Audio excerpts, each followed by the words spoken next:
Olá pessoal, tudo bem com vocês? Meu nome é Ieda Maia, eu sou psicóloga.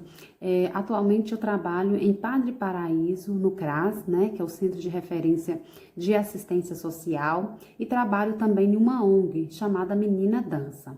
Bom, eu fui convidada pela supervisora de vocês, Elisângela, para estar falando um pouquinho hoje com vocês sobre o Setembro Amarelo, né? Eu sei que esse tema que é a prevenção, né, do suicídio, que é a valorização da vida, é um tema assim que nem todo mundo gosta de falar e é um tema que nem todo mundo gosta de ouvir falar sobre ele, né? Mas assim, eu vim, né, falar um pouquinho com vocês hoje para que vocês possam ouvir de coração aberto, jogue fora todo o seu preconceito, toda a discriminação, né, que vocês têm sobre esse assunto e vamos ouvir assim de coração aberto para que a gente possa nos ajudar e ajudar ao nosso próximo, né?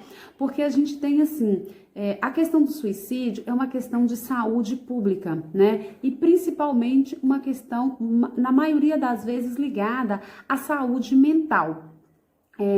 Então, assim, como a gente fala de saúde em geral, a gente fala de doenças cardíacas, a gente fala de doenças, né, no estômago, a gente fala de uma fratura, né, a gente fala de doenças das células, a gente fala do câncer, e por que não falar das doenças mentais, né? Então, as doenças mentais, elas estão aí, é verdade, é real. Muitas pessoas sofrem, muitas pessoas passam por esse problema e muitas vezes não procuram nem mesmo ajuda, né? Então, se a gente tem uma doença do coração, a gente vai procurar um cardiologista. Se a gente tem uma doença da pele, a gente vai procurar um dermatologista. E se a gente tem uma doença mental, a gente vai procurar um psiquiatra para nos auxiliar, né? Assim como cada médico é formado, tem sua especialidade, o médico que cuida das nossas, né, doenças mentais é o psiquiatra. Então, quando a gente fala de suicídio, o que é o suicídio? Né? O suicídio, ele é um ato deliberado, executado pela própria pessoa, onde ele tem a intenção da morte, né? Ele tem a intenção de quê? De uma forma consciente, de uma forma racional e de uma forma intencional de tirar a própria vida, mesmo que seja causada por um transtorno mental. Naquele momento, né, o consciente dele, mesmo que esteja acometido por uma doença, é pensar racionalmente de tirar a própria vida. Então, o comportamento suicida é o quê? São os pensamentos, é o planejamento, é o plano que a pessoa faz de tirar a própria vida, são as tentativas não bem-sucedidas da morte. Tudo isso é o que a gente chama de comportamento suicida. Então, quando a gente fala assim, fulano tem um comportamento suicida, ou seja, fulano pensa em suicídio, pensa em acabar com a própria vida, ele já tentou em outros momentos, e quando fala de suicídio é o ato em si. Então, o comportamento, ele está presente ao longo da história da humanidade, desde sempre, né? Então, assim, toda a humanidade, desde que a humanidade, né, existe o pensamento e o comportamento suicida. Em todas as culturas, em todos os países, né, em todas as religiões, existem o comportamento suicida. É um comportamento determinado por multifatores. A gente não pode determinar o suicídio por um único fator, né? Ele é multifatorial. Ele é o resultado de uma complexa interação de fatores. São fatores psicológicos, são fatores biológicos, são fatores, inclusive genéticos, né? A genética, ela manda muito nesse comportamento, cultural, socioambiental, entre outros fatores, né? Então, são fatores que se entrelaçam. E o desfecho, né, de uma série de fatores que se acumulam ao longo da vida do indivíduo, muitas vezes acaba terminando no ato do suicídio. Então, o suicídio, ele é nada mais do que a consequência final, né, de um processo que a pessoa vem vivenciando ao longo de algum tempo. É uma questão de saúde pública. O Brasil é o 8º país, né, em suicídio. Milhares de pessoas morrem por ano vítimas de suicídio. Nos últimos estudos, 2017, coloca-se que é a terceira causa de morte, né, no Brasil, é o suicídio. Então, assim, isso quando a gente fala de morte por todos os fatores, morte por doenças, mortes por acidente, né, acidentes automobilísticos, entre outros.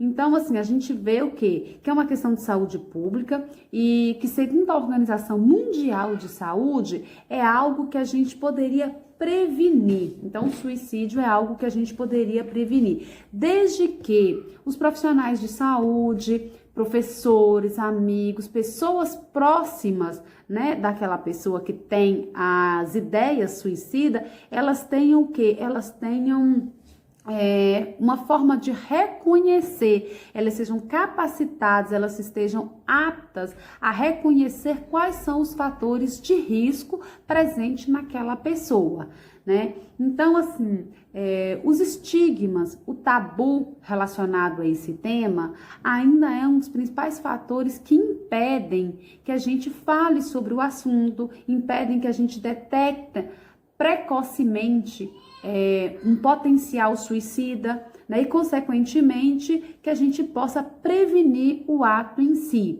Existem também muitas questões que envolvem questões religiosas, questões culturais, questões morais, né? Que muitas vezes impedem a pessoa ou de falar ou de procurar ajuda. E isso faz com que a pessoa às vezes se sinta envergonhada, né? E que ela tenha muitas vezes dificuldade de falar abertamente sobre o assunto. Então, esses são os fatores que prejudicam o quê? Que vão prejudicar a detecção, né, precoce de um potencial suicida. Bom, dentro do que a gente fala de verdades e mentiras, né, mitos e verdades sobre o suicídio, existem alguns que são, assim, os principais, né? Então, quando a gente fala assim, ó, que o suicídio, ele é uma decisão individual, já que cada pessoa tem o poder de decidir sobre a sua própria vida.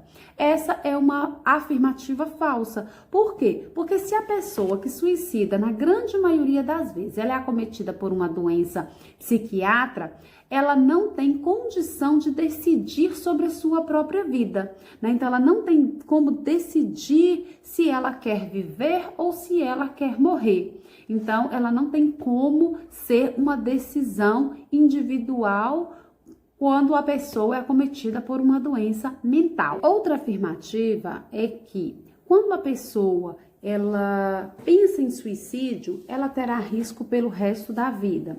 Isso é uma afirmativa também falsa, porque se a pessoa fizer um tratamento eficaz, né, ela procurar um especialista e fizer um tratamento eficaz, ela será tratada e esses pensamentos eles vão desaparecer. Pessoas que ameaçam suicidar, elas farão isso apenas para aparecer ou chamar a atenção. Então, pessoas que às vezes falam, né, verbalizam que querem morrer, que vão se matar.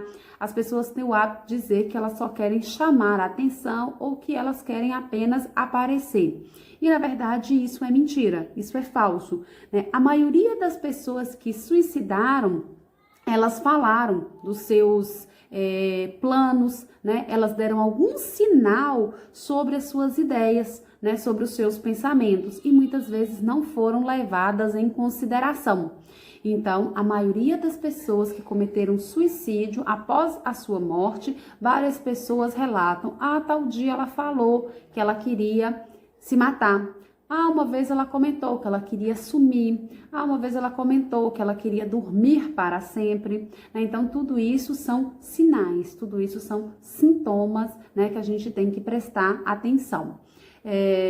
E assim, existe outra afirmativa também que é falsa, que diz o seguinte, que não devemos falar sobre o suicídio, que isso vai incentivar, Não, a gente deve sim falar sobre o suicídio, porque isso, ao contrário, não incentiva, né? Falar vai diminuir muitas vezes a tensão e a angústia daquele que sente o desejo, né? Então, ele vai poder o quê? Ele vai poder, às vezes, verbalizar o seu pensamento, ele vai poder verbalizar aquilo que ele tem de ideias, de planos na sua vida, né? Então, devemos sim falar. O que a gente não fala é, muitas vezes, a forma, né? A gente não vai relatar de que forma o suicídio acontece, quais são os métodos utilizados para o suicídio. Isso aí a gente não costuma dizer, mas falar sobre ele em si não vai fazer com que aumente, né? Pelo contrário, vai fazer com que diminua a quantidade, né, de suicídios. Existem alguns fatores que a gente tem que pensar que são fatores de risco, né? Reconhecer os fatores de risco é fundamental para a gente poder conseguir diminuir uma ação suicida. Sabemos que a gente não pode prevenir exatamente o suicídio, né? O que a gente pode fazer é diminuir e reduzir os riscos, né? Então, o que a gente sabe é que a gente consegue diminuir ou minimizar os riscos. A gente não vai conseguir prevenir 100% o suicídio. E existem dois fatores principais que a gente considera os dois fatores principais de risco. O primeiro são tentativas prévias, ou seja, se a pessoa relata que ela já tentou suicídio em algum momento da sua vida, a possibilidade dela tentar novamente é de 5 a 6 vezes maior do que quem nunca tentou, né? Então, assim, a gente pensa o quê? Que a pessoa, estima-se que mais de 50% das pessoas que suicidaram, elas já haviam tentado suicídio anteriormente, né? E que elas não morreram na primeira tentativa, ou às vezes na segunda, mas às vezes na terceira ou na quarta, acabam perdendo sua vida. E o segundo fator de risco são as doenças mentais, né? Então, a pessoa que ela cometeu suicídio, a grande maioria delas, elas tinham um transtorno mental, ou não diagnosticado ou não tratado. Muitas nem sabiam, né? A família, a própria pessoa nem sabia que tinha uma doença mental, né? Então, assim, os transtornos mentais, eles são um dos fatores de risco, o segundo maior fator de risco em relação ao suicídio. Então, o primeiro é a pessoa já ter tentado anteriormente e o segundo é as doenças mentais. Dentre as doenças mentais, as principais é a depressão, o transtorno bipolar, o alcoolismo, o uso abusivo de drogas, transtornos de personalidade e a esquizofrenia. Então, essas são as doenças mentais mais presentes em pessoas que cometeram ou tentaram o suicídio. Existem outros fatores de risco também, né, que são um pouco menos relevantes do que os primeiros que eu falei, que a gente tem pessoas que têm outras doenças que não são doenças mentais, principalmente pessoas que têm HIV, pessoas que têm esclerose múltipla, pessoas que têm doenças cardiovasculares, câncer, lúpus, entre outras doenças. A gente também tem outros fatores que a gente chama de fatores, eventos diversos que ocorreram na infância, história familiar, que é a genética da pessoa, e fatores sociais. Todos esses também são considerados fatores de risco. Bom, entre o gênero, a gente tem uma maior chance de tentativa de suicídio entre as mulheres. Porém, de 3 a 5 vezes mais mulheres tentam. Porém, mais homens, eles morrem por suicídio, né? São mais letais nas suas tentativas. Isso acontece por quê? Porque os homens, na maioria das vezes, têm a questão, principalmente do nível de força, tem a questão da independência e tem também a questão do comportamento de risco, né? Então, eles utilizam de métodos que são considerados, às vezes, mais eficazes do que as mulheres. Então, muitas vezes, os homens, na primeira tentativa, eles já perdem a vida vítimas do suicídio. E mulheres, muitas vezes, elas tentam diversas vezes até elas conseguirem. Então, em relação à tentativa, são mais mulheres. Em relação ao suicídio consumado, são mais homens. Bom, então, né, a gente falou um pouquinho sobre a prevenção, a gente falou um pouquinho sobre os fatores de risco. E quando a gente fala de fatores de risco, a gente não pode deixar de falar sobre automutilação, né? Então, o que é a automutilação? A automutilação é definido como qualquer comportamento também intencional que envolve agressão direta ao próprio corpo, né? Só que na automutilação a pessoa não tem a intenção de se matar, né? A intenção dela é apenas de ferir o corpo, né? É a dor física, mas que não é considerado um fator propriamente dito de risco para o suicídio. Ao lidar com as frustrações ou com alguns momentos que estão vivenciando situações extremas, maioria, né, da automutilação ela acontece em jovens, eles podem recorrer a esse comportamento, que é considerado um comportamento agressivo, um comportamento que ele é feito contra a própria pessoa e que é um comportamento que ele causa dor física, né? Então a gente precisa ficar atento a esses comportamentos porque eles podem futuramente progredir para um ato suicida, né? E a automutilação também é considerada um transtorno mental. Então, tá dentro, né, das classificações dos transtornos mentais. Então, assim, a atenção, ela é muitas vezes, as lesões são em locais que as pessoas ficam escondidas, né? Nem sempre acontece apenas nas pernas e nos braços, né? Não sempre são apenas cortes, existem também outras formas de automutilação. A intensidade, a repetição, a continuidade também são importantes, né, para a gente diagnosticar a automutilação. E o fator também da automutilação que a gente tem que observar é enquanto a gravidade dos ferimentos, né? A gravidade, ela pode ser baixa, média ou grande, porém não devemos em nenhuma dessas classificações subestimar e dizer ou que foi uma frescura, porque os comportamentos autoagressivos, eles precisam ser tratados e mais uma vez precisam ser tratados com os médicos próprios para um transtorno mental, né? Igual a gente falou no início, a pessoa precisa de ajuda para ser tratado, né? Se não tratado, pode sim levar a um comportamento mais invasivo, né? Que muitas vezes ao suicídio. Então, todo comportamento de automutilação, ele tem que ser também diagnosticado e precisa ser tratado. Outro fator importante na automutilação, né? A gente precisa que seja diagnosticado se existe algum transtorno mental, alguma doença psiquiátrica prévia, né, para que a automutilação esteja acontecendo.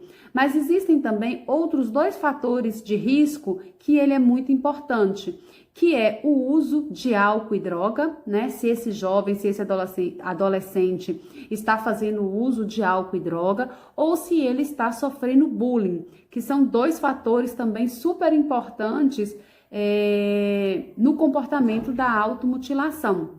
Então, a gente precisa conversar sobre o assunto precisa ser falado, precisa ser discutido abertamente, sem preconceito, sem discriminação, para que a gente possa identificar, né? Para que a gente possa, enquanto pais, enquanto educadores, enquanto profissionais da área de saúde, que a gente possa identificar esses comportamentos, né? Então, assim, a automutilação, como todas as outras doenças psiquiátricas, elas precisam ser diagnosticadas e elas precisam ser tratadas. Bom, então a automutilação, ela está classificada, né, na CID-10, no Código Internacional das Doenças, X84, e é considerado uma lesão autoprovocada intencionalmente. E a pessoa, ao cometer a automutilação, naquele primeiro momento, o corpo ele gera uma substância chamada endorfina, que acaba dando uma sensação de prazer e de bem-estar. Porém, o que acontece? A pessoa usa aquilo ali como uma válvula de escape para um sofrimento que ela está tendo, né? Então, assim, se algo está incomodando essa pessoa, se algo está fazendo com que ela tenha um sofrimento, ela acaba tendo esse comportamento para ela ter ali minutos de prazer e de bem-estar. Porém, passado esses minutos, ela começa a ter o sentimento o contrário, né? Ela faz com que aquele primeiro momento de sensação se transforme em quê? Em arrependimento, em vergonha, né? E acabe agravando a saúde mental e a saúde psicológica, a saúde emocional da pessoa. Então, a automutilação nunca é a melhor saída para o sofrimento. A melhor saída é sempre falar, é sempre procurar uma ajuda especializada, é falar dos seus sentimentos, né? É falar daquilo que nos incomoda.